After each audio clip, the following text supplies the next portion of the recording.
सभी को good evening. कैसा गया पेपर? मजा आ गया अंदर, एग्जाम हॉल के अंदर?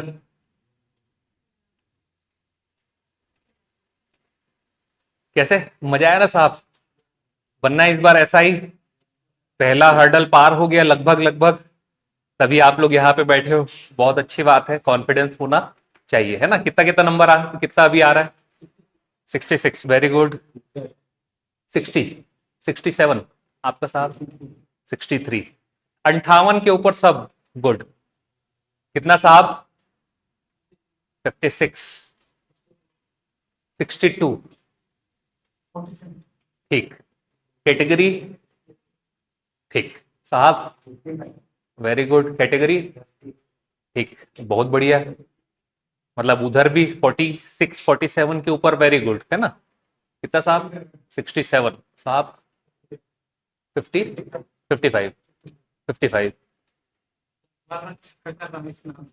ठीक। नहीं किए हो?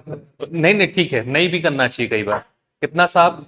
59, वेरी गुड। कितना मैडम?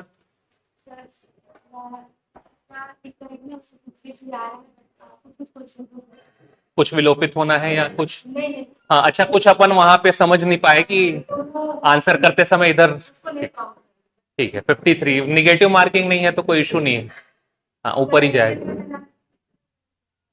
हाँ हाँ, बढ़िया हो गया। ठीक, 53 अभी तक सही है। और बाकी कितने क्वेश्चन ऐसे हैं जो आपको समझ में नहीं आ रहा है कि मैं क्या लगाई? 5-6 क्वेश्चन। ठीक है, ठीक तो है। मान लो दो भी सही है तो 55 पहुंच जाओगे। कैटेगरी कौन सी है? ओबीसी है। हाँ, बॉर्डर में रहोगे। ऐसा है, एकदम क्लियर भी नहीं है कि निकल सकता है और एकदम क्लियर भी नहीं है कि बाहर होगा, है ना? कितना? ठीक साहब, 60। हाँ, क्यों नहीं किए? कर लो एक बार। ठीक, कितना साहब, कितना सही? हाँ, 60 आपका मैडम। 52, कैटेगरी? ओबीसी। आपका मैडम? 60, 60 ना?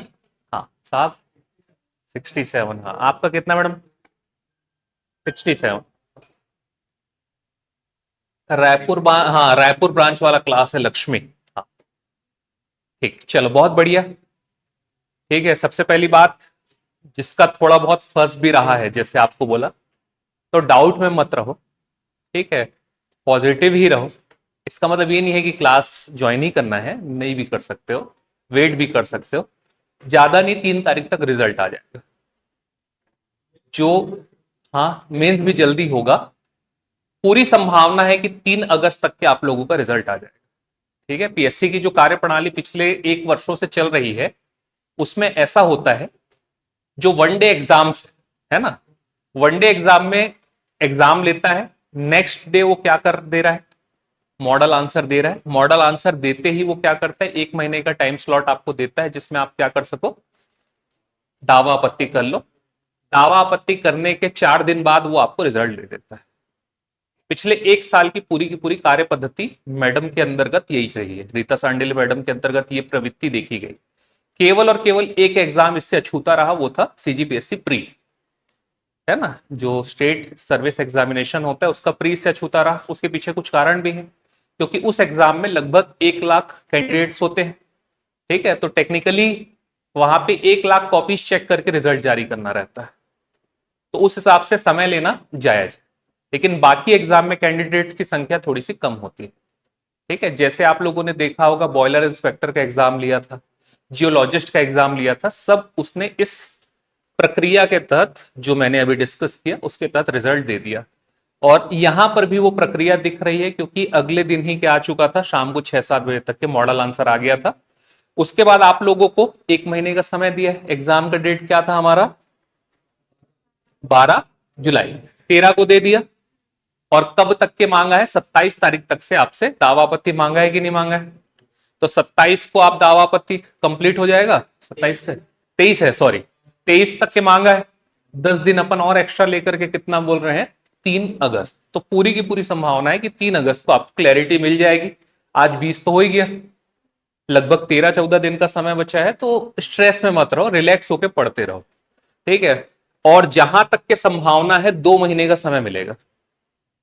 कितने महीने का? 2 महीने का। 2 से ढाई महीना। इसके पीछे भी रीजन है, क्योंकि मैडम का 7 या 8 सितंबर को क्या है, रिटायरमेंट। ठीक है, तो वो अपने जाने से पहले एसआई की भी प्रक्रिया को आगे बढ़ा करके जाना चाह रही है। एक और संभावना जो व्यक्त की जा रही है वो ये है कि सीजीपीएससी मेंस का रिजल्ट भी अगले 10 से 20 अगस्त के बीच में आ जाएगा, क्योंकि उनको 8 सितंबर को रिटायरमेंट लेना है, तो उससे पहले वो प्रक्रिया भी कंप्लीट करके जाएंगी। तीसरा, सीजीपीएससी का जो नया सिलेबस आना है वो भी इसी अवधि के भीतर वो दे करके जाना चाह रहे। तो मतलब क्या है इसका? इसका मतलब ये है कि कार्यप्रणाली थोड़ी सी तेज रहेगी, और जब तेज रहेगी तो पूरी संभावना है एसआई मेंस भी बहुत जल्दी हो जाए। संभावना है, बट ये हो सकता है 4 महीने भी दे दे आपको। क्यों? क्योंकि प्री में इतना लंबा समय लगा है, तो मेंस के लिए भी थोड़ा सा समय हो सकता है। तो सभी चीजों के लिए तैयार रहना। पहली चीज ये समझिए कि प्री और मेंस में कोई बहुत ज्यादा अंतर नहीं। ठीक है, आप लोगों ने जो प्री में पढ़ा है वही हमको क्या करना है, मेंस में पढ़ना है। तो बहुत ज्यादा डिफरेंस किसमें नहीं है, बहुत ज्यादा सिलेबस में डिफरेंस नहीं। हिंदी इंग्लिश का एक अलग पेपर होना है 125 + 75 200 का, वो आप लोगों के लिए चिंता का विषय है, क्योंकि यहां पर प्री में हमने उतना ज्यादा अच्छे से उसको नहीं पढ़ा, क्योंकि वहां पर उतना उसका वेटेज नहीं था। 10-10 नंबर का हिंदी और इंग्लिश था, तो हम लोग उस हिसाब से पढ़ करके गए थे। लेकिन यहां पर 200 नंबर का वेटेज किसका है? हिंदी और इंग्लिश का ही है। वही 200 नंबर का वेटेज किसका है? आपके सी सेट वाला सेक्शन है ना, जिसमें एप्टीट्यूड और रीजनिंग का आता है। तो पहली चीज जो आपको समझनी है वो है आपकी दिशा, कि किस दिशा में आपको तैयारी करनी। तीसरा जो पेपर है, मतलब जो उस क्रम में दूसरा पेपर जो कि जीएस का है, उसका वेटेज अगर देखा जाए तो 200 नंबर का ही है, लेकिन सिलेबस बहुत वास्ट है। हाँ या ना? ठीक है, तो पहला अपना दिमाग क्लियर करो कि मुझे हिंदी इंग्लिश रेगुलर पढ़ना है। ठीक है, हिंदी इंग्लिश रेगुलर पढ़ने के साथ साथ मुझे क्या करना है? मैथ्स और रीजनिंग को रेगुलर पढ़ना है। ठीक। रही बात जो तीसरा जो मैं पढ़ाने वाला हूं जीएस के सेक्शन में छत्तीसगढ़, उसको भी अपने को वेटेज देना है, लेकिन वहां पर केवल और केवल 200 नंबर है और सिलेबस बहुत बड़ा है। तो पढ़ाई की तैयारी या तैयारी की तैयारी कैसे करनी है उस पर थोड़ा सा बात कर ले। ठीक है, हिंदी इंग्लिश के लिए कैसे करना है वो सर बताएंगे, बट कुछ चीजें जो बेसिक है मैं वो आपको बताता हूं। आज डिजिटल युग का जमाना है। हाँ या ना? कोई किताब से पढ़ना हमारे लिए नेसेसरी नहीं रह गया है। आज किताब बहुत छोटी सी चीज हो गई है ना। पूरा का पूरा किताब डिजिटल तौर पे आपको कहीं पर भी मिल सकता है, या इंटरनेट एक ऐसी चीज हो गई है जहां से हम चीजें कर सकते हैं। ठीक है, तो कुछ चीजें जो समझो। इंग्लिश किसका किसका अच्छा है ऐसा लगता है? अच्छा है ऐसा लगता है। और किसको लगता है कि उसका इंग्लिश खराब है, मतलब मुझे थोड़ी सी समस्या होती है। ठीक है। अब हाँ, ठीक है, इन लोग भी हैं यार, इन लोग को अपन देख ही नहीं रहे हैं।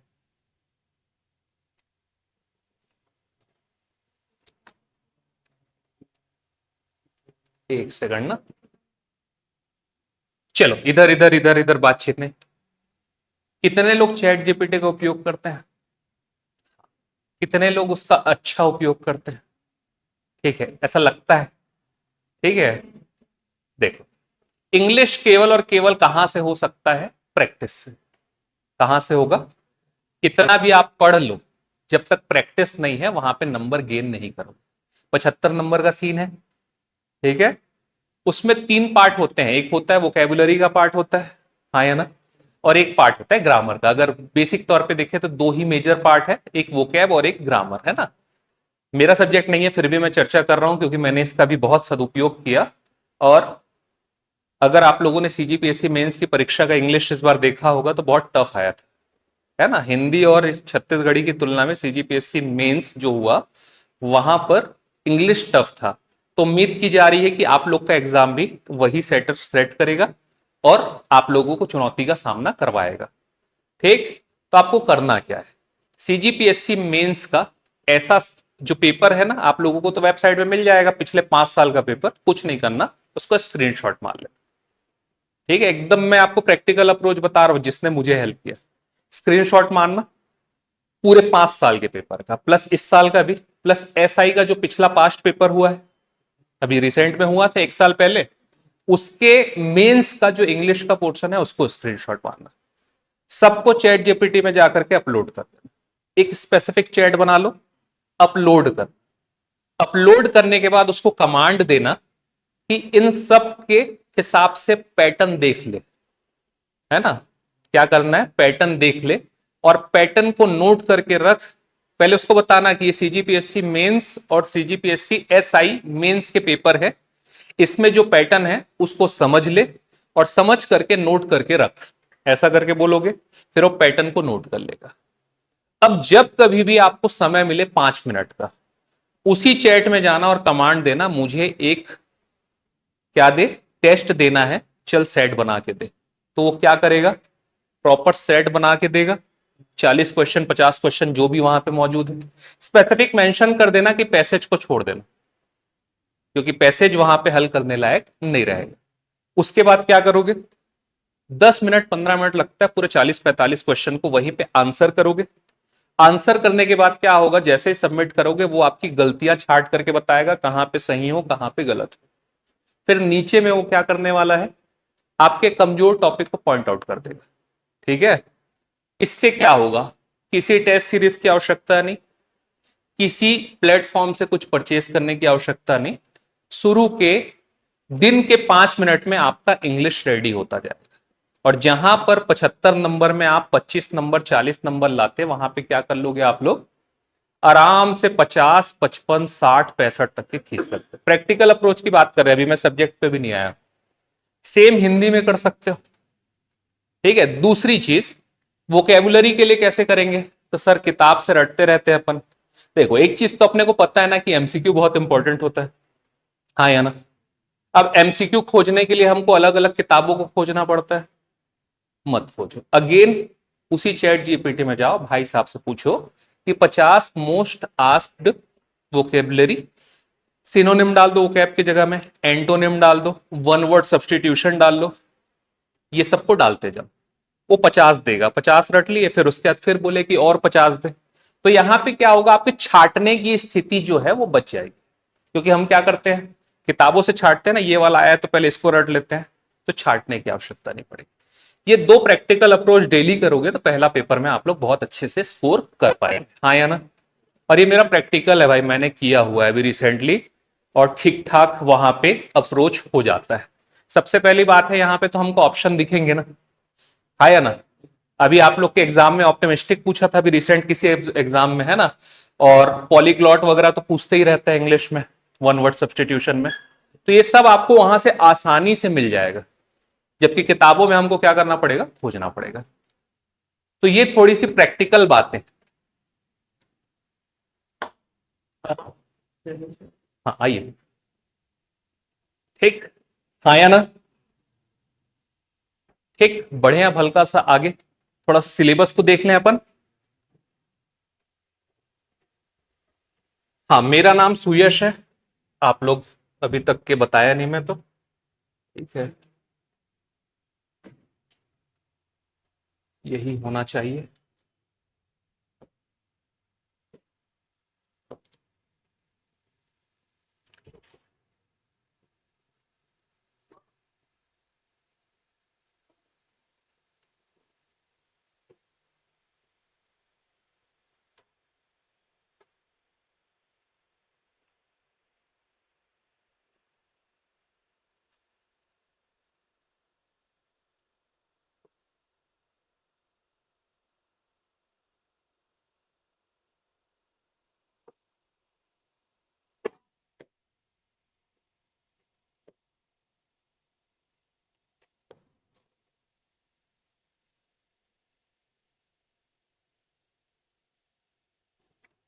चलिए देखते हैं, पेपर 2 का सिलेबस आज डिस्कस करेंगे थोड़ा सा, पेपर 2 में क्या क्या है। तो पेपर 2 टोटल 200 नंबर का होना है, ये तो अपने को पता ही है, इसमें कोई बहुत बड़ी बात नहीं है, 3 घंटे का पेपर होना है। ठीक है, इसमें बेसिकली 3 पार्ट में तोड़ दिया गया सिलेबस। एक राष्ट्रीय एवं सामान्य अध्ययन, बेसिकली वो नेशनल जीएस की बात कर रहा है। नेशनल जीएस में कौन कौन सा पार्ट है, भारत का इतिहास, भारत का भूगोल, भारत की अर्थव्यवस्था, भारत की राजनीति और सामान्य विज्ञान सिलेबस में बांटा हुआ।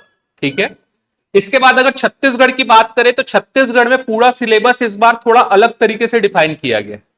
नदी पहाड़ को अलग से लिखा हुआ है, भूगोल का पार्ट है। तो अगर हम देखें तो राज्य के इतिहास पे बेसिक फोकस किया गया, वहां पर संस्कृति, भूगोल, अर्थव्यवस्था, और इसमें आगे थोड़ा चल के देखेंगे विकास का तात्पर्य है कि पोस्ट इंडिपेंडेंस विकास की भी बात की गई। बेसिकली सिलेबस में ये देखने को कम मिलता है।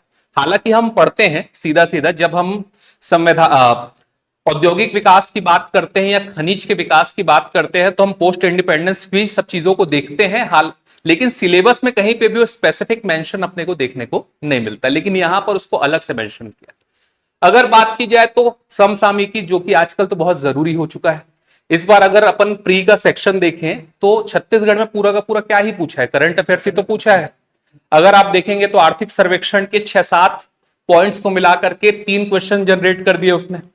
उसके अलावा भी सारी की सारी चीजें जो कि अगर आप देखें तो प्री के पैटर्न से मैच खाती हैं। सीजीपीएससी प्री का जो पैटर्न था, औद्योगिक नीति वहां पर भी पूछा था, औद्योगिक नीति यहां पर भी उठा करके पूछा है। कुछ टॉपिक है जो बार बार कोलाइड कर रहे हैं, बार बार पूछे जा रहे हैं पीएससी के द्वारा। अगर हम देखें तो संस्कृति का पोर्शन कंप्लीट नदारद था छत्तीसगढ़ वाले में, लेकिन मेंस में पूरी संभावना है वो आपको चकमा देकर के पूरे के पूरे छत्तीसगढ़ के सेक्शन से प्रश्न अच्छे से पूछेगा, ऐसी संभावना व्यक्त की जा रही। क्योंकि प्री में वो क्या करना चाहता था, थोड़ा सा पेपर को टफ करना चाहता था, ताकि प्री में ही थोड़ा सा कंपटीशन बढ़ा हुआ प्रतीत हो और मेंस के समय लोग चौकन्ने होकर के जाए। जैसा कि आप यहां पर चौक रहे हो, हमेशा देखा गया है कि कोई भी एग्जाम का एक पार्ट कठिन और एक पार्ट आसान होता है। सीजीपीएससी प्री की बात करें तो इस बार बहुत टफ पेपर था, क्या है ना। वहीं मेंस में अगर हम देखें तो कंपैरेटिवली पिछले साल की तुलना में आसान पेपर था। केवल और केवल पेपर 7 को छोड़ दे तो हमेशा ऐसा होता है, जब इधर आसान तो उधर कठिन, उधर आसान तो इधर कठिन वाली स्थिति बनती है। अब अगर अपने सिलेबस की मेन बात को देखी जाए तो यहां पर पहला जो बिंदु दिया गया है वो सामान्य विज्ञान का सिलेबस यहां पर आपका है। पेपर 2 की बात हो रही है। पेपर 2 में केमिस्ट्री और फिजिक्स का एक बहुत बड़ा पोर्शन दिया गया, जिसमें गति, पदार्थ के गुण, प्रकाश, बिजली, तत्व और यौगिक, एसिड, बेस और लवण जैसा चीज सिलेबस में है। जो हमारे सर पढ़ाएंगे, जो भी सर आएंगे, चाहे देव सर आए, चाहे आप लोग जानते ही हैं कौन से सर, गौरव सर, 2-3 सर हमारे यहाँ पे साइंस पढ़ाते हैं। मुख्यतः देव सर आपको इस पर्टिकुलर टॉपिक को पढ़ाएंगे, है ना, जो कि बहुत निपुण है इस पर्टिकुलर सेक्शन में। आप में से कई लोग पढ़े भी होंगे, है ना, देव सर तो बहुत ज्ञानी, तो वो आपका ये वाला सेक्शन डील करेंगे। इसके बाद विज्ञान एवं पर्यावरण, ठीक है, तो अनीश सर और देव सर दोनों में से कोई एक इस सेक्शन को आपको डील करने वाले हैं। इसके बाद सिलेबस का जो अगला पार्ट है वो भारतीय इतिहास का कालक्रम है, जिसमें मुख्य तौर पर प्राचीन, आधुनिक और स्वतंत्रता के पश्चात का इतिहास दिया गया है। यहां पर मध्यकालीन इतिहास को हटा दिया गया। बेसिकली हमारे सिलेबस में मध्यकालीन इतिहास नहीं है, लेकिन स्वतंत्रता के पश्चात का इतिहास, जिसमें विशेष तौर पे क्या, जूनागढ़ और हैदराबाद, गोवा, कश्मीर, ऑपरेशन पोलो हुआ था, किसके लिए हुआ था, जबकि जूनागढ़ का एकीकरण कैसे हुआ था, जनमत संग्रह के माध्यम से। ये आपके लिए क्यों इंपॉर्टेंट हो जाता है, क्योंकि आप एक पुलिस प्रशासन में जाने वाले व्यक्ति होने वाले हो, और पुलिस को किस किस प्रकार की चुनौतियों का सामना करना पड़ा था पास्ट में, उसको सीख करके आपको आगे बढ़ना है। इसलिए स्पेसिफिक तौर पे यहाँ पे एकीकरण वाला मुद्दा जोड़ा गया, जबकि प्रमुख युद्ध जैसे भारत पाक के कारगिल युद्ध जैसी चीजों को भी यहाँ पे सिलेबस में शामिल किया गया है। चिपको आंदोलन और भूदान आंदोलन भी आपके सिलेबस में मुख्य तौर पे मौजूद है, ठीक है, जो कि प्री में हम लोग पढ़ते हैं, ऐसा नहीं है कि नहीं पढ़े हैं, लेकिन यहां पर स्पेसिफिक तौर पे अगर कोई चीज सिलेबस में शामिल की जा रही है, इसका मतलब क्या प्रतीत होता है कि वहां से प्रश्न आने की संभावना बढ़ जाती है। एक चीज याद रखना, किसी भी एग्जाम में सिलेबस में जो चीजें हैं उसको पहले करके जाना है, ठीक है। सिलेबस में अगर जो चीजें हैं उसको नहीं पढ़ के गए हो तो चीजें थोड़ी सी मुश्किल होंगी, लेकिन सिलेबस वाली चीजें अगर पढ़ के गए हो तो हो सकता है आपसे बहुत सारे क्वेश्चन डील हो जाए। सिलेबस का अगला सेक्शन क्या कहता है, स्वतंत्रता पश्चात का संरचनात्मक विकास, जिसमें प्रशासनिक ढांचे के विकास में क्या क्या पूछा, क्या क्या दिया गया सिलेबस में, राज्यों का पुनर्गठन और जनगणना, ठीक है, स्पेसिफाई है कि राज्यों का पुनर्गठन और जनगणना। संस्थागत विकास में क्या बोला है? इसरो एवं अंतरिक्ष कार्यक्रम, भारत का न्यूक्लियर कार्यक्रम, योजना आयोग, नीति आयोग। मुख्यतः आपका फोकस कहां पर होना चाहिए? तो स्वतंत्रता के पश्चात हुई घटनाओं में। जैसे अगर यहां पर इसरो लिखा है तो अभी हाल ही में कल या परसों कुछ हुआ है क्या? क्या हुआ है? कौन सी कंपनी थी? स्काई रूट। कौन सा सैटेलाइट या कौन सा रॉकेट? विक्रम। ठीक है कि और कुछ इसमें खास? मोदी जी भी जाकर के बोले। एक्चुअल में क्या है ना, हम लोगों ने आज से 3-4 साल पहले स्पेस को खोल दिया प्राइवेट प्लेयर्स के लिए, आया ना। पहले क्या था? केवल और केवल इसरो था, प्राइवेट प्लेयर्स कुछ क्षेत्र में नहीं जा सकते हैं, ये तो हम बहुत पहले से जान रहे हैं। लेकिन यहां पर अगर इसरो के साथ साथ प्राइवेट प्लेयर्स का विकास हो रहा है तो वो हमारे सिलेबस के लिए महत्वपूर्ण हो जाता है। और करंट अफेयर्स में अगर यहां पर इसरो लिखा है तो आपका जो अभी 2 दिन पहले घटनाक्रम हुआ है वो महत्वपूर्ण हो गया। तो चीजों को ऐसे रिलेट करके अपने को पढ़ना है। ठीक है, तो इसरो अंतरिक्ष कार्यक्रम बार बार पूछ रहा है, हर जगह बहुत महत्वपूर्ण हो गया क्योंकि भारत स्पेस सेक्टर में बहुत ज्यादा तेजी से विकास कर रहा है। तीसरा देश है हमारा भारत, जो प्राइवेट सेक्टर्स को स्पेस सेक्टर में घुसाने की कोशिश कर रहा है। ठीक, अगर प्रमुख क्रांतियों की बात की जाए तो श्वेत क्रांति, हरित क्रांति और सूचना क्रांति। सूचना क्रांति यहां पर बहुत महत्वपूर्ण हो जाता है क्योंकि इंफॉर्मेशन टेक्नोलॉजी, आज की क्लास की शुरुआत ही हम यहीं से किए, चैट जीपीटी एंड ऑल, है ना। हम लोग केवल और केवल चैट जीपीटी सुन रहे हैं, लेकिन अगर बात की जाए एआई के क्षेत्र में तो बहुत सारे एप्स का विकास हो रहा है। जस्ट लाइक दिस स्लाइड, ये स्लाइड भी मैंने एआई से जनरेट करके लाया है, नाम भी दिख रहा होगा, नोटबुक एलएलएम। ठीक है, तो बहुत सारी चीजें हैं। सूचना क्रांति बहुत छोटा सा लिखा दिख रहा है, लेकिन इसमें बहुत सारी चीजें आ गई हैं। एआई का विकास कृषि के क्षेत्र में, एआई का विकास रक्षा के क्षेत्र में, एआई का विकास आपके पुलिस प्रशासन के क्षेत्र में। तो ये सारी की सारी चीजें इस टॉपिक के अंदर लाई हो जाएंगी, है ना। बहुत छोटा सा लिखा है, लेकिन सूचना क्रांति से प्रश्न आने की संभावना बहुत ज्यादा बढ़ेगी, क्योंकि अगर आप कोई भी एग्जाम देखते हो तो उठा करके इंफॉर्मेशन टेक्नोलॉजी, एआई, इस प्रकार की चीजों को निरंतर पूछा जा रहा है। पिछले 2 साल से सीजीपीएससी मेंस में एआई से संबंधित प्रश्न लगातार देखने को मिल रहे हैं। तो सेटर तो वही है ना, एग्जाम अगर सेट कर रहा है तो सेट करने वाला तो वही है, चाहे वो उस एग्जाम को सेट करे चाहे इस एग्जाम को। तो उसके अप्रोच को थोड़ा सा समझिए। इसके बाद अगर बात करें भूगोल में, तो भूगोल में क्या क्या टॉपिक रखा गया है? भौतिक भूगोल, जिसमें क्या क्या पूछा जाने वाला है, क्या हो गया? मानसून, जलवायु, वन, वन्यजीव और राष्ट्रीय उद्यान। बेसिकली क्या समझना है, यहां पे पूरा का पूरा भूगोल का सिलेबस नहीं रखा है, स्पेसिफिक पॉइंट्स रखे हैं जो कि हमारे लिए महत्वपूर्ण है। मॉनसून हो गया, जलवायु हो गया, वन हो गया, वन्यजीव और राष्ट्रीय उद्यान। अभी आपके एग्जाम में यहां से भी प्रश्न पूछे गए स्पेसिफिक, है ना। अगर आर्थिक भूगोल की बात की जाए तो स्पेसिफिक फोकस कहां पे रहेगा? फसलों पे, खनिज पे, उद्योग पे, बंदरगाह पे, बिजली संयंत्र पे और जनसंख्या। जनसंख्या एक बहुत मेजर टॉपिक है, जनगणना, जिसका वैल्यू बहुत ज्यादा है क्योंकि 2027 की जनगणना इस साल हो रही है। क्या आप लोग सभी भी शामिल हुए होंगे? पहली डिजिटल जनगणना है क्या? आया ना। तो यहां पर एक वेटेज बढ़ जाता है जनसंख्या का, और करंट अफेयर्स से उस प्रश्न के पूछे जाने की संभावना बढ़ रही है। ठीक, अगर अर्थशास्त्र की बात करें तो कौन कौन से टॉपिक्स रखे गए हैं? तो कृषि व उद्योग, भारत में कृषि, औद्योगिक एवं ग्रामीण विकास, नाबार्ड वगैरह की संरचना यहां पे बेसिकली पूछा जा सकता है।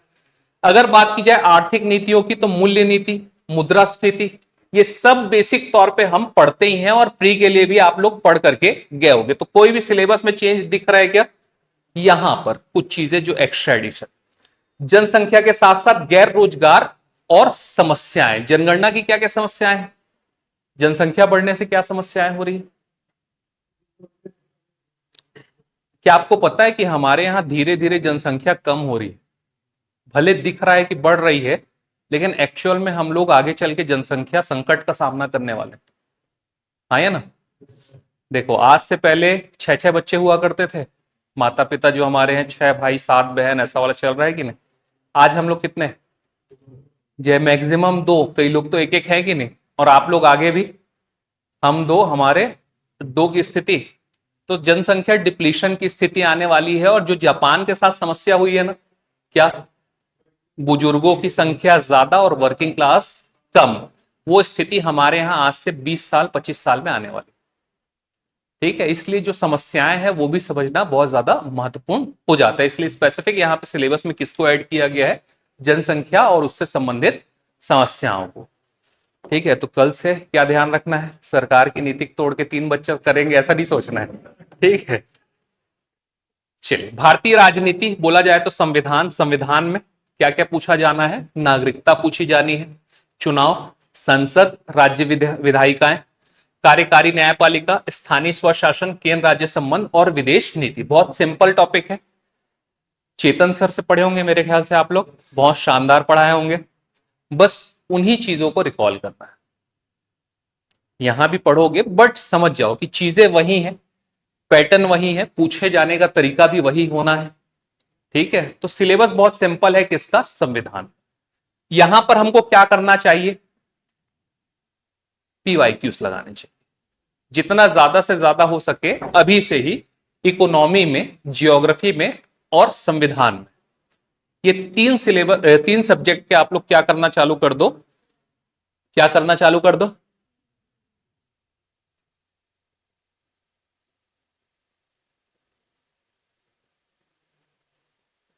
ठीक है, वो थोड़ा सा ब्राइटनेस ज्यादा करके रख दिए होंगे इसलिए वो क्लियर नहीं दिख रहा। चलिए ठीक, इसके बाद छत्तीसगढ़ जो सब्जेक्ट मेरा है, राज्य का इतिहास, भूगोल और समग्र विकास। अब अगर देखें सिलेबस में क्या है, सबसे पहला पॉइंट इसमें मेंशन किया गया है इतिहास, राजनीतिक इतिहास एवं स्वतंत्रता आंदोलन। सीधा सीधा एक लाइन में बोला है पूरा पढ़ के आओ। क्या करके आओ, पूरा पढ़ के आओ। लिखा कुछ नहीं है लेकिन बोला पूरा पढ़ के आओ। पाषाण काल से लेकर के स्वतंत्रता आंदोलन 1947 तक कुछ भी छोड़े तो तुम्हारे लिए गड़बड़ है। मुझे तो पूरा पूछना है, भले मैं पूछूं चाहे ना पूछूं। जैसे प्री में मैंने पूछा गया, नहीं पूछा। ठीक है, एक क्वेश्चन भी इतिहास का देखने को नहीं मिला है, लेकिन क्या बोल रहा है, पूरा पढ़ गया। इसके बाद अगला क्या बोला, जनजातियां। स्पेसिफिक एक लाइन में लिखा है जनजाति, उसमें भी क्या बोला, पूरा पढ़ गया। ठीक है, छत्तीसगढ़ में कितनी जनजातियां, 43 श्योर। और कितने एससी, एसटी 43 बोले, तो एससी कितने, 44। एक का डिफरेंस याद रखना है ना। एसटी जितना उससे 1 प्लस कर दोगे तो क्या मिल जाएगा, एससी। तो 44 एससी और 43 एसटी। और 43 एसटी के तहत कितनी जनजातियों का वर्गीकरण किया गया है, 161। Very good, 161। टोटल ट्राइब्स हमारे यहां 161, जिसको एकीकृत करके 43 समूहों में वर्गीकृत किया गया। वो समूह है, वो ट्राइब्स नहीं है, वो स्केड्यूल्ड ट्राइब्स है। क्या अंतर होता है ट्राइब और स्केड्यूल्ड ट्राइब्स में,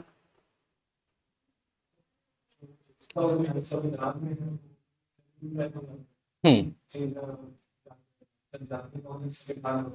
हम्म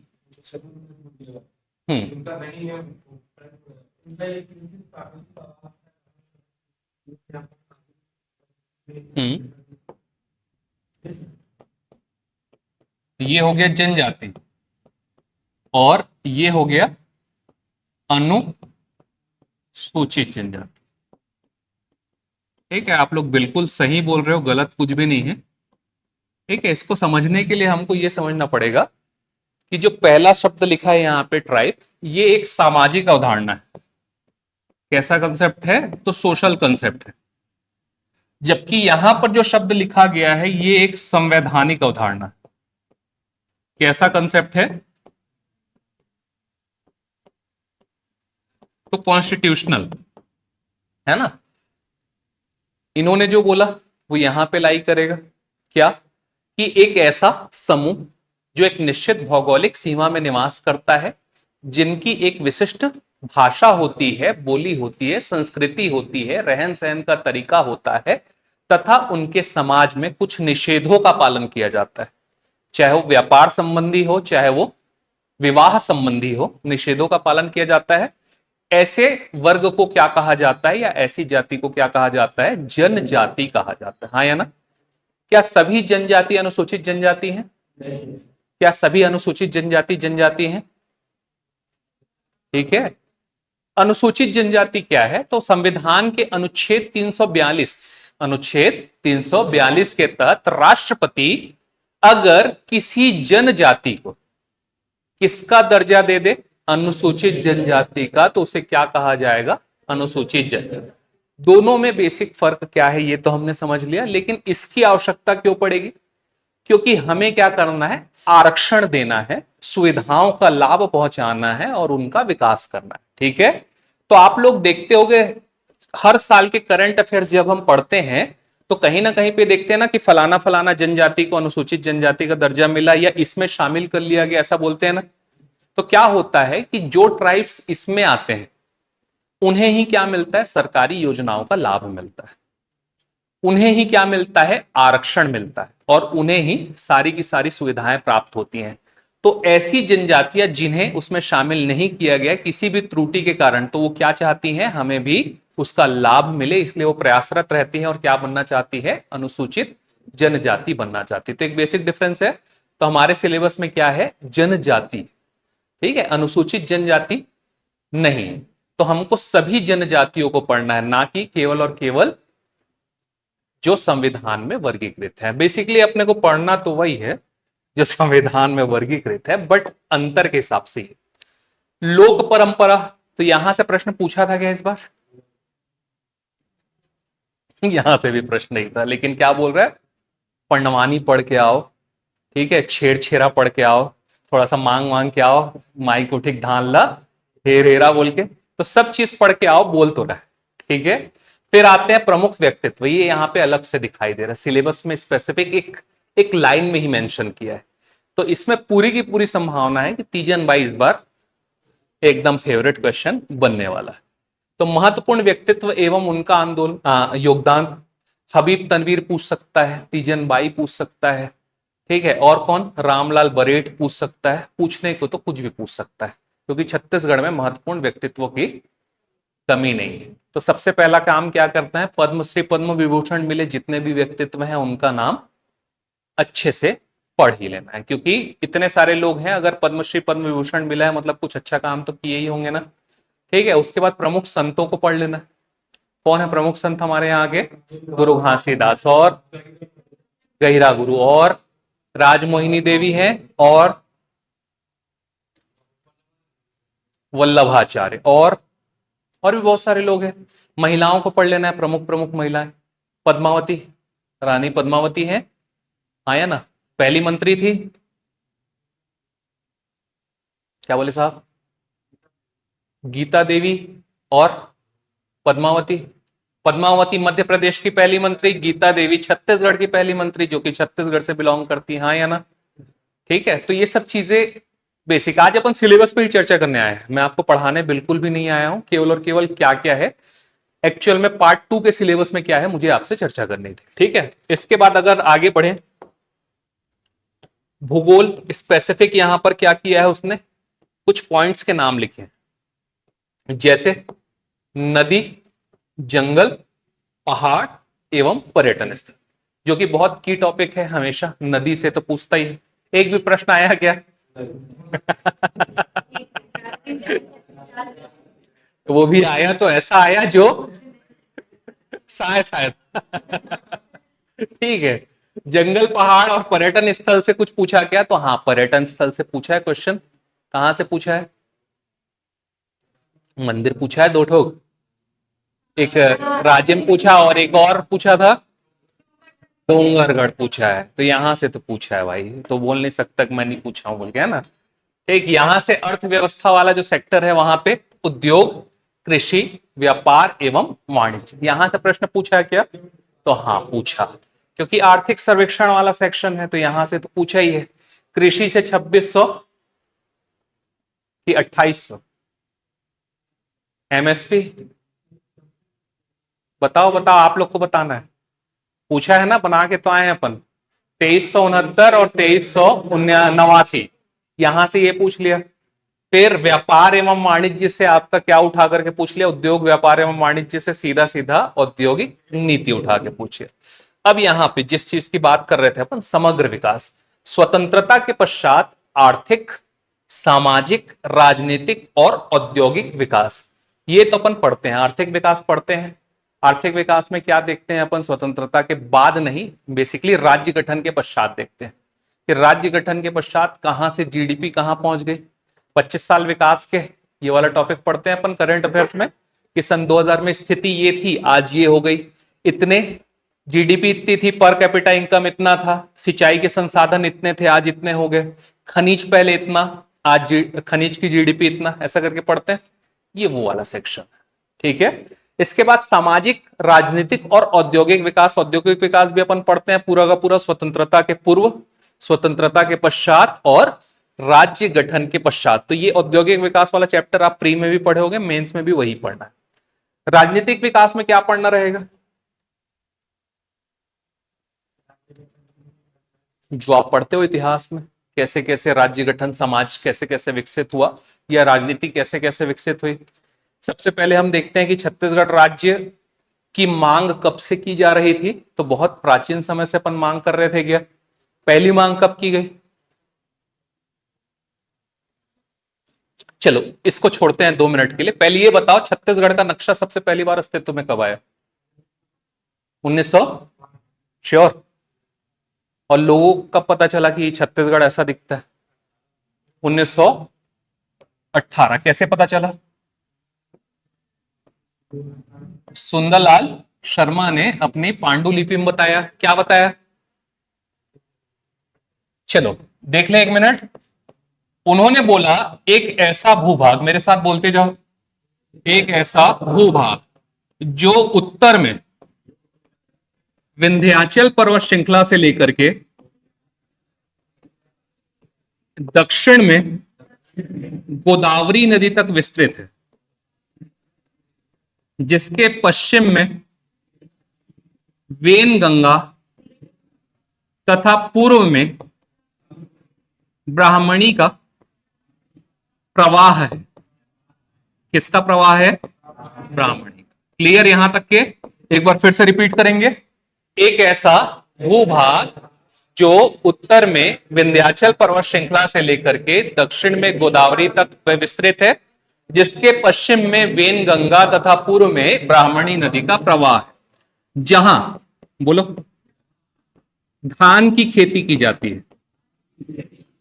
क्या की जाती है, धान की खेती की जाती है, जहां सींग बाजा का प्रचार है, जहां सींग बाजा का प्रचार है, जहां महिलाओं का पहनावा प्रायः एक वस्त्र है, पहनावा प्रायः एक वस्त्र है, जहां गढ़ नामवाची संज्ञा का प्रयोग, वही भूभाग छत्तीसगढ़। ठीक है, क्लियर है। एक बार फिर से बोलिए पूरा कंप्लीट, जीरो से लेके यहां तक। ठीक है, ऐसा भूभाग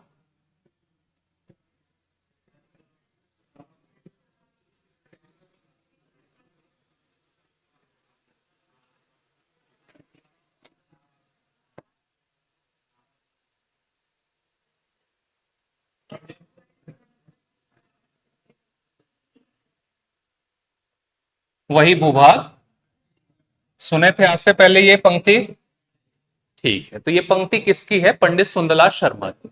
जो हम पढ़ते हैं ना 1918 में पांडुलिपि में छत्तीसगढ़ का उल्लेख किया, उन्होंने यही पंक्तियां लिखी थी अपनी पांडुलिपि में कि एक ऐसा भूभाग। सबसे पहले समझ लेते हैं इसको, 2 मिनट का समय लेके। उन्होंने क्या बोला, एक ऐसा भूभाग, अर्थात छत्तीसगढ़ क्या है, छत्तीसगढ़ कोई दिमागी उपज नहीं है, भूभाग जमीन का टुकड़ा है।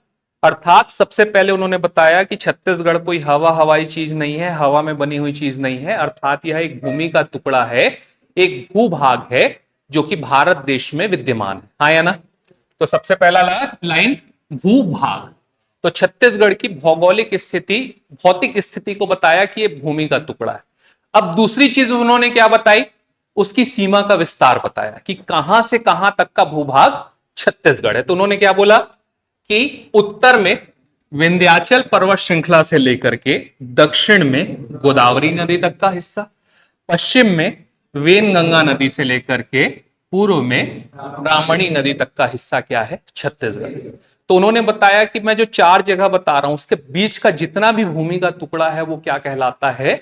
वही भूभाग छत्तीसगढ़ कहलाता है। तो भौगोलिक स्थिति क्लियर कर दी कि छत्तीसगढ़ की स्थिति और विस्तार के बारे में बताया कि यहां से यहां और यहां से यहां के बीच में जो भी भूमि का टुकड़ा तुमको दिखाई दे रहा है वही क्या है? छत्तीसगढ़। क्लियर है?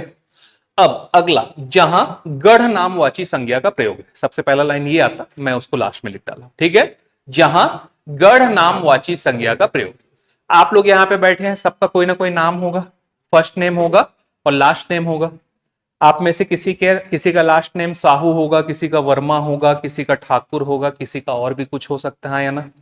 तो छत्तीसगढ़ में जो छत्तीसगढ़ है, तो गढ़ के आधार पर यहां पर छत्तीसगढ़ का नामकरण किया गया, ऐसा उन्होंने बताया। उन्होंने ये बोला कि ये 36 ना घर है, ना 36 नदियां हैं, ना 36 पहाड़ है, अपितु कलचुरी काल में, कौन से काल में? कलचुरी काल में शिवनाथ नदी जो बह रही थी, उस शिवनाथ नदी के उत्तर में 18 गढ़ हुआ करते थे और शिवनाथ नदी के दक्षिण में जो 18 गढ़ हुआ करते थे, उन्हीं 18 + 18 गढ़ों के आधार पर हमने अपने छत्तीसगढ़ का नामकरण किया है और इसे गढ़ नामवाची संज्ञा का प्रयोग करते हुए छत्तीसगढ़ के नाम से सुशोभित कर रहे हैं, या उपमा यहां पर दी गई, हाँ या ना। तो दूसरा चीज इन्होंने क्या बताया इस पंक्ति के माध्यम से? नामकरण की अवधारणा, कि उस गढ़ के आधार पर हमने अपने इस क्षेत्र का नामकरण किया है, हाँ या ना। ठीक। तीसरा, जहां धान की खेती की जाती है, तो छत्तीसगढ़ एक ऐसा भूभाग है जहां की जलवायु, जहां की मिट्टी और जहां के जल संसाधन किसके लिए उपयुक्त हैं? तो धान की खेती के लिए उपयुक्त है, हाँ या ना। तो धान की खेती के लिए उपयुक्त भूभाग। तो एक ऐसा व्यक्ति जो छत्तीसगढ़ को नहीं जानता है और हमको उसको छत्तीसगढ़ के बारे में बताना है, तो क्या बोलेंगे कि तू जिस भूभाग में घूम रहा होगा और उस भूभाग में अगर धान की बालियां लहलहाते हुए कहीं पे तुमको दिख जाए, तो तुम क्या समझ जाना? तुम छत्तीसगढ़ की पावन धरा में खड़े। तो छत्तीसगढ़ की कैसी भौगोलिक विशेषता, अगेन एक बार फिर से उन्होंने बताया कि यहां पर धान की खेती की जाती है और धान की खेती के लिए हम फेमस है, इसीलिए छत्तीसगढ़ को क्या बोलते हैं? धान का कटोरा। क्लियर? अगला पॉइंट क्या बोला उन्होंने? जहां सींग बाजा का प्रचार है। सुने सींग बाजा? देखे होंगे, प्रॉपर ऐसा लगा रहता है सींग के माध्यम से इधर, जिसको गुदुम भी बोलते हैं, ठीक है। तो गुदुम या सींग बाजा। तो उन्होंने बोला अगर कोई एक ऐसा व्यक्ति जो छत्तीसगढ़ को नहीं जान रहा है और वो इस क्षेत्र में विचरण कर रहा है, और विचरण करते करते अगर उसे किसी पर्व में या किसी अनुष्ठान में, मतलब विवाह में, छठी में, मरनी हरने में, या कोई पर्व है, तो उस पर्व के समय में कोई व्यक्ति वहां पर मौजूद है और क्या बजा रहा है? सींग बाजा का अगर प्रयोग कर रहा है, तो तुम क्या समझ जाना? तुम कहां पे खड़े हुए हो? छत्तीसगढ़ में खड़े हुए। तो उन्होंने क्या बोला? अगली पंक्ति के माध्यम से छत्तीसगढ़ की सांस्कृतिक विशेषताओं के बारे में बताया कि हमारे यहां पर सींग बाजा एक प्रमुख बाजे के तौर पर प्रयुक्त किया जाता है, ठीक है। अगली पंक्ति क्या बोला? जहां महिलाओं का पहनावा प्रायः एक वस्त्र है। गांव चले जाना, आज भी गांव में जो डोकरी दाई लोग रहती हैं, केवल और केवल एक साड़ी लपेट करके अपना वस्त्र पूरा कर लेती है। ना वो साया पहनती है अर्थात पेटीकोट, ना ही वो पोलखा पहनती है अर्थात ब्लाउज, हाँ या ना। बिना ब्लाउज और बिना साया के, पेटीकोट के, केवल और केवल एक साड़ी के माध्यम से वो क्या कर लेती हैं? अपना पहनावा पूर्ण कर लेती है। तो उन्होंने बोला अगर आप एक ऐसे क्षेत्र में विचरण कर रहे हो जहां पे अगर आपको कोई महिला दिखे जो केवल और केवल एक साड़ी का कपड़ा लपेट करके अपना पहनावा पूर्ण कर लेती है, तो आप कहां पर खड़े हो? छत्तीसगढ़ की पावन धरा पे खड़े हो। तो अगेन ये कैसी विशेषता है? छत्तीसगढ़ की सांस्कृतिक विशेषता है। संस्कृति में केवल और केवल एक वस्त्र को पहन करके पहनावा पूर्ण किया जाता रहा है, हाँ या ना। फिर अगली लाइन उन्होंने क्या बोली? वही भूभाग छत्तीसगढ़ है, अर्थात ऐसी विशेषताओं को धारण करने वाली पावन धरा का नाम ही क्या है? छत्तीसगढ़, हाँ या ना। तो पहली बार छत्तीसगढ़ के बारे में हमको कहां से जानकारी मिली? इस पंक्ति के माध्यम से, उसकी सीमाओं की जानकारी मिली। इसीलिए हम देखते हैं कि इधर देखो, अगर बेसिकली देखा जाए तो इधर का ये वाला भूभाग और इधर का ये वाला भूभाग पूरा किस में आना चाहिए? छत्तीसगढ़ में टेक्निकली, हाँ या ना। यहाँ पे संबलपुर छत्तीसगढ़ का पार्ट था बहुत लंबे समय तक। यहां पर भी देखा जाए तो आज जो बघेलखंड है ना, हम पूर्वी बघेलखंड का पठार पढ़ते हैं, लेकिन बघेलखंड देखोगे तो बघेलखंड में भी ये सारी विशेषताएं देखने को मिलती है। वहां की जो बघेली भाषा है वो हमारे यहाँ की छत्तीसगढ़ी के समतुल्य है। इसीलिए आप देखते हो ना, जब पढ़ते हो खलटाही, तो खलटाही में बघेली का समावेश बोलते हैं ना। एक्चुअल में बघेली छत्तीसगढ़ की ही भाषा है, मतलब बेसिक देखा जाए तो एक्चुअल कॉन्सेप्ट में वो भी छत्तीसगढ़ का पार्ट है। वहां पर भी गोंड ट्राइब्स पाई जाती है, हल्बा ट्राइब्स पाई जाती है। तो उसकी ज्यादा जो क्या बोले समीपता किसके साथ होती थी, छत्तीसगढ़ के साथ। लेकिन छत्तीसगढ़ जब बना 1 नवंबर 2000 को, तो उसको अलग से, हालांकि उसको भी हमारे अंदर ही शामिल किया जाना चाहिए। अच्छा ही हुआ, क्यों, सिलेबस बढ़ जाता है ना, थोड़ा सा और पढ़ना पड़ता, भाई वो अच्छा ही हुआ कि नहीं आया। ठीक है, तो अंततः छत्तीसगढ़ कैसा, ऐसा बना। हाँ या ना, समझ गए। तो ये चीज पंडित सुंदरलाल शर्मा की पंक्तियां 1918। फिर पहली बार मांग 1924 में की गई थी क्या, जो मैंने आपसे सबसे पहला प्रश्न पूछा था वो यही था, कब, 1924। फिर 1937 में, 1939 में कुछ हुआ था, त्रिपुरी अधिवेशन में मांग रखी गई। फिर उसके बाद हम भातृत्व संघ और छत्तीसगढ़ महासभा, छत्तीसगढ़ क्रांति मंच और संग्राम मंच, ये सब पढ़ते हैं। पवन दीवान की संस्था है ना। तो ये सब चीजें जो किस में आ जाएगी, राजनीतिक विकास में आ जाएगा, कि कैसे कैसे छत्तीसगढ़ की डिमांड की गई थी।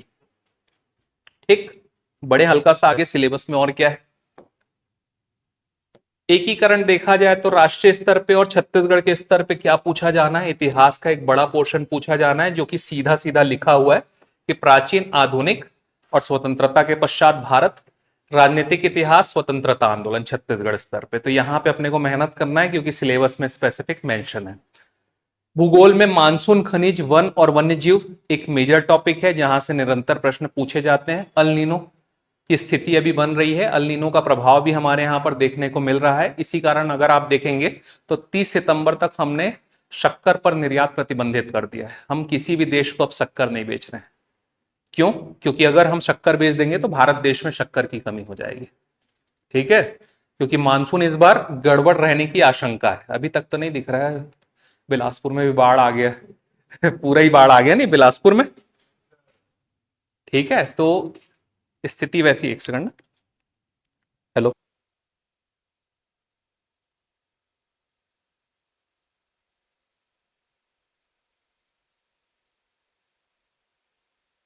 अभी सर को आने में 5 मिनट का समय और है, तो 5 मिनट मेरे को और लेना है। ठीक है, एक तो बेसिकली कुछ चीजें ऐसी हैं।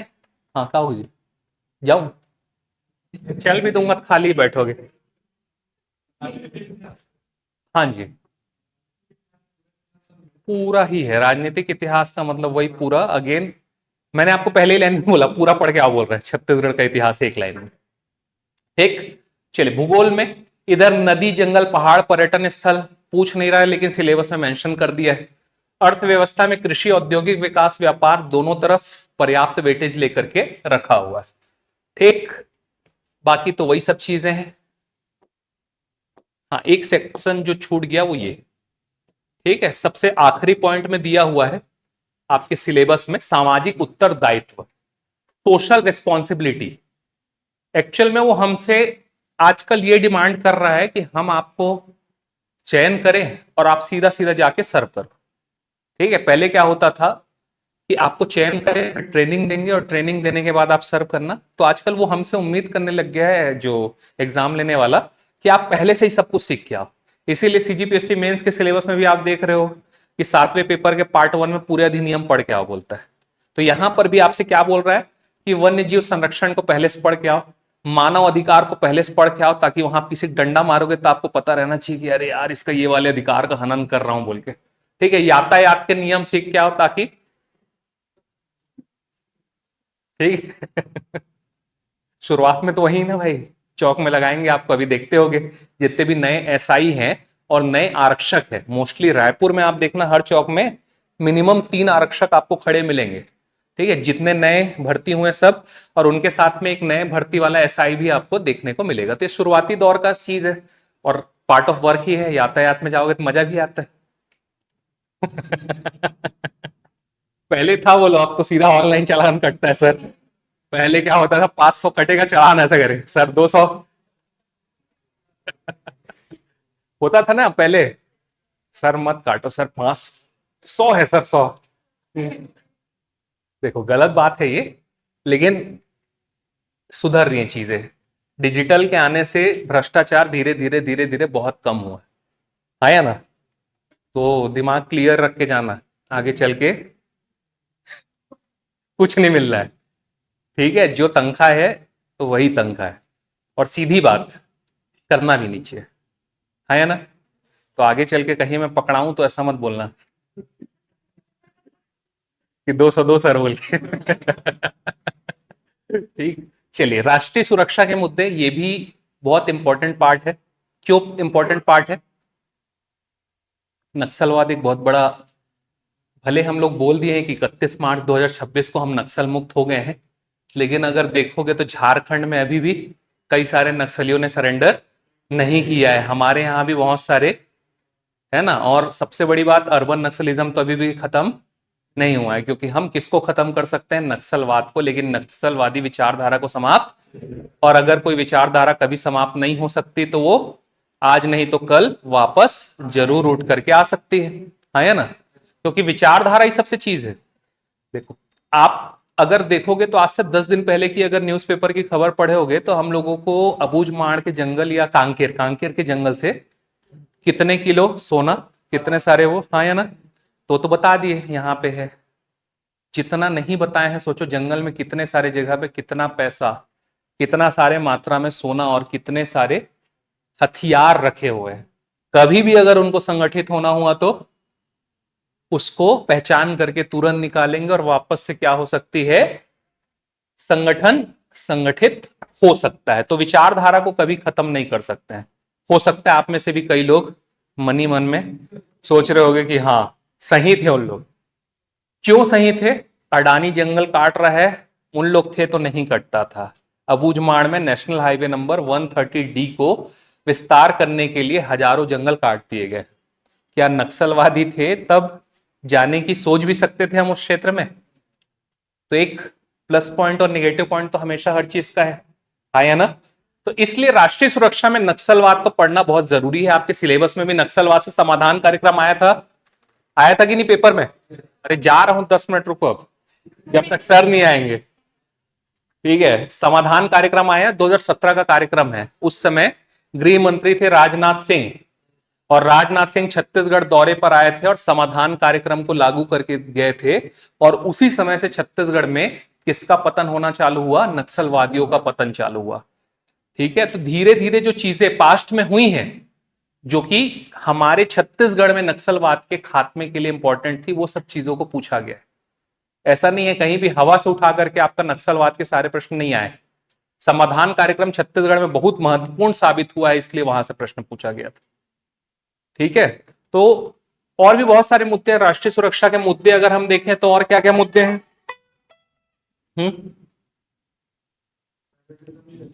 टेररिज्म सबसे बड़ा मुद्दा है हमारे यहाँ जम्मू कश्मीर में। ठीक है, भले आज आपको जम्मू कश्मीर ना जाना हो, लेकिन आगे चल के भेज दे तो वहां पे कोई ऐसी क्रिटिकल सिचुएशन आ जाए और बोले कि हमारे यहाँ के समस्त SIO को भेजना है, तब याद है गुजरात में दंगा हुआ था। ठीक है, मध्य प्रदेश की पुलिस गई थी दंगा संभालने, क्योंकि वहां पर गुजरात की पुलिस की संख्या कम पड़ गई थी। तो राज्यों की पुलिस का आदान प्रदान हमेशा होता है, इसलिए अलग अलग संकट को जानना आवश्यक जरूर होता है। ठीक, और हाँ जी, इलीगल इमिग्रेशन है। सबसे महत्वपूर्ण चीज तस्करी। तस्करी एक बहुत बड़ा, चाहे वो आप ड्रग्स की तस्करी हो, चाहे बालिकाओं की तस्करी हो। बेसिकली आप अगर देखोगे तो जशपुर की बालिकाओं की तस्करी करके ले जा करके देह व्यापार में संलग्न किया जाता है, हाँ या ना? अगर छत्तीसगढ़ की बात करें, वहीं दूसरे स्तर पे देखें तो नॉर्थ ईस्ट की जो बालिकाएं हैं, ठीक है, उनको स्पा सेंटर्स में स्पेसिफिक तस्करी के माध्यम से लाया जाता है और वहां पर देह व्यापार की स्थिति बनती है, हाँ या ना? तो हमारे यहाँ मोस्टली केसेस कहाँ पे हैं? जशपुर में है। ठीक है, क्यों है जशपुर में केसेस? आगे बढ़ने की चाहत, जो वहां की स्थिति है अत्यंत पिछड़ी हुई स्थिति है, और मन में महत्वाकांक्षा है कि हमको क्या करना है? एक बेटर लाइफस्टाइल प्राप्त करना है। उस बेटर लाइफस्टाइल को प्राप्त करने के चक्कर में क्या होता है? महत्वाकांक्षाएं बढ़ जाती है, और हम किसी के भी बहकावे में आ जाते हैं। चल यार तो फैंटा पिलाऊं, ऐसा करके तो फैंटा पीने चल देते हैं, और उसके बाद चीजें गड़बड़ा जाती है। देखना चॉकलेट ठीक है। बलौदा बाजार में भी एक केस हुआ था आज से 1-1.5 साल पहले, अगर आपने पढ़ा होगा। बलौदा बाजार की बहुत सारी बच्चियों को उठा करके उत्तर प्रदेश के आगरा में ले जाया गया था। कहां ले जाया गया था? आगरा। और वहां पर न केवल देह व्यापार अपितु एक दास प्रथा होती थी ना एक जमाने में, वैसे दास की तरह से ट्रीट किया जा रहा था। कमरे में कैद, बहुत सारी घटनाएं सुने होंगे दिल्ली में भी, इधर उधर है ना। दो चीजें और है आजकल, एक बहुत बड़ा कंसर्न क्राइम एक हो गया है कि आपने बुराड़ी केस सुना है क्या? हाँ है ना। बुराड़ी केस में एक परिवार ने अपने घर में आत्महत्या की थी। भी रायपुर में भी ऐसा कुछ 2-3 दिन पहले सुने हैं, है ना। तो थोड़ा सा इन सब क्राइम्स को भी अपना हल्का सा दिमाग में रखे रहना, क्योंकि राष्ट्रीय सुरक्षा के मुद्दे में अलग अलग टाइप के जो नेशनल सिक्योरिटी के मुद्दे हैं, हालांकि ये तो अलग टाइप से क्राइम हो गए, बट नेशनल सिक्योरिटी वाले जो मुद्दे हैं उसको हल्का सा ध्यान में रखेंगे। सर लोग तो पढ़ाएंगे ही आपको, जो भी पढ़ाएंगे। प्रदूषण एवं जलवायु परिवर्तन क्यों महत्वपूर्ण हो गया? ग्लोबल वार्मिंग, एक लाइन में, वो तो पढ़ते ही हैं, हमेशा से पढ़ते आए हैं। लेकिन कुछ नए नए प्रयोग हो रहे हैं क्या? इथेनॉल आ गया। क्या होगा साहब इथेनॉल से?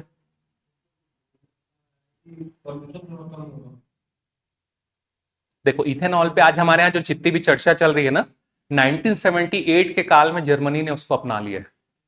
कब? 1978 में जर्मनी में E20 चलना चालू हो गया। हमारे यहाँ चुनौती क्या है मालूम? हमारे यहाँ चुनौती ये है कि सरकार ना बिना प्लानिंग के लागू कर दे। अब आप सभी के पास भी मोस्टली 2020 से पहले की गाड़ियां हो सकती हैं। जैसे मेरी गाड़ी 2017 की है, किसी की गाड़ी 2018, 2019, 2020, 2021 की होगी। तो हमारे यहाँ पे जो इथेनॉल से संबंधित जो वाहन है, जो इथेनॉल कंप्लाइंट है, वो 2022 के बाद आए। ठीक है। और 2022 के बाद आए हैं, मतलब हम लोग के में E20 तो जा रहा है, लेकिन वो इंजन तो उसके लिए बना ही नहीं है। तो हमारे पास समक्ष चुनौती है। और भारत गरीबों का देश है ना। हम लोग इतने अमीर नहीं है कि तुरंत ला भाई E20 वाला गाड़ी खरीद लेते हैं, हाँ या ना। तो इसलिए दूसरा, इथेनॉल में जो ऐसा उन्होंने बोला प्रदूषण कम होगा। प्रदूषण इसलिए कम होगा, पहला चीज नॉकिंग कम होगा इंजन में, लेड की मात्रा कम जाएगी। तो लेड की मात्रा कम जाने से प्रदूषण बहुत ज्यादा कम होने की संभावना है। तो इसलिए इथेनॉल को हम बहुत ज्यादा प्रमोट कर रहे हैं। दूसरा, नवीनीकरणीय ऊर्जा पे बहुत ज्यादा जोर दिया जा रहा है क्या? कैसे? सौर ऊर्जा, पवन ऊर्जा। एक और चीज है, न्यूक्लियर एनर्जी। छत्तीसगढ़ में कहीं पे न्यूक्लियर एनर्जी लगाने की बात हुई है क्या? नहीं। कांकेर, बालोद और धमतरी। कहा? कांकेर, बालोद। मोदी जी आए थे 1-1.5 साल पहले बिल्हा में, उन्होंने घोषणा की है कि 3 प्लांट लगेगा छत्तीसगढ़ में, एक कांकेर में, एक बालोद में, और एक कहां कहां से मिल रहा है अपने को यूरेनियम? कटघोरा से यूरेनियम मिल रहा है कि थोरियम मिल रहा है? थोरियम भी नहीं मिल रहा है, लिथियम मिल रहा है। लिथियम बैटरी बनाने का काम आता है। यूरेनियम कहां से मिल रहा है? बोदल। कहा? मोला मानपुर, भंडारी टोला, और सूरजपुर के प्रतापपुर से, और रायगढ़ जिले से मिल रहा है। और जांजगीर चांपा में भी पहचान की गई है कि हमको क्या मिलेगा? यूरेनियम मिलने की संभावना व्यक्त की गई। ठीक है। दूसरी सबसे बड़ी बात, हम लोग इतना क्यों कूद रहे हैं न्यूक्लियर में? क्योंकि जम्मू कश्मीर में हमको बहुत बड़ी मात्रा में थोरियम मिला है। क्या मिला है? थोरियम। यूरेनियम से ज्यादा बेटर क्या है? थोरियम। और थोरियम अगर हमको मिला है तो हम आगे अपने न्यूक्लियर विजन की तरफ कदम बढ़ा रहे। एक चीज और, अभी न्यूक्लियर प्लांट कौन से कॉन्सेप्ट में चलता है? फ्यूजन की फिजन, विखंडन की संलयन, नाभिकीय विखंडन के सिद्धांत पे चलता है। नाभिकीय विखंडन बहुत ज्यादा रिस्की फैक्टर है ना, इसीलिए आप देखोगे कि इतने लंबे समय से न्यूक्लियर की संभावनाओं को पहचाना जा चुका है, लेकिन अभी भी उसकी दिशा में बहुत कम काम किया जाता है। क्यों किया जाता है? चेरनोबिल दुर्घटना जानते हैं? कहां पे हुआ था? रूस, है ना, यूक्रेन में। उस समय के सोवियत संघ का पार्ट है ना, यूक्रेन में हुआ था। बहुत सारे लोग मर गए थे। लेकिन आगे चल के संलयन पे काम चल रहा है। किस पे? फिजन पे। संलयन में क्या होगा? जुड़ना। एक बार चालू कर दो, खत्म। आपको जीवन भर क्या मिलेगा? एनर्जी। उसके लॉस भी नहीं है। जर्मनी में इस पे काम चल रहा है, कभी पढ़ोगे ना। सिलेबस में तो पार्ट है नहीं है, वो एक अलग मुद्दा, लेकिन कभी अगर जिज्ञासा हो तो पढ़ना। अगर वो आ गया तो हमारी जो ऊर्जा जरूरतें हैं ना, जीरो जीरो खर्च हो जाएगा। अभी हम जो इतना पैसा दे रहे हैं ना, अभी चल रहा है कि स्मार्ट मीटर हटाओ हटाओ हटाओ, कंप्लीट जीरो, इतना पावर जनरेट कर सकते हैं हम संलयन के सिद्धांत से। ठीक, चलो सिलेबस पे तो चर्चा हो गई, इधर उधर की और भी बहुत सारी चीजें चर्चा हो गई। ठीक है, आशा करता हूं कि ठीक लगा हो। कल से आके सिलेबस पढ़ेंगे, आज सिलेबस पे चर्चा हुई है।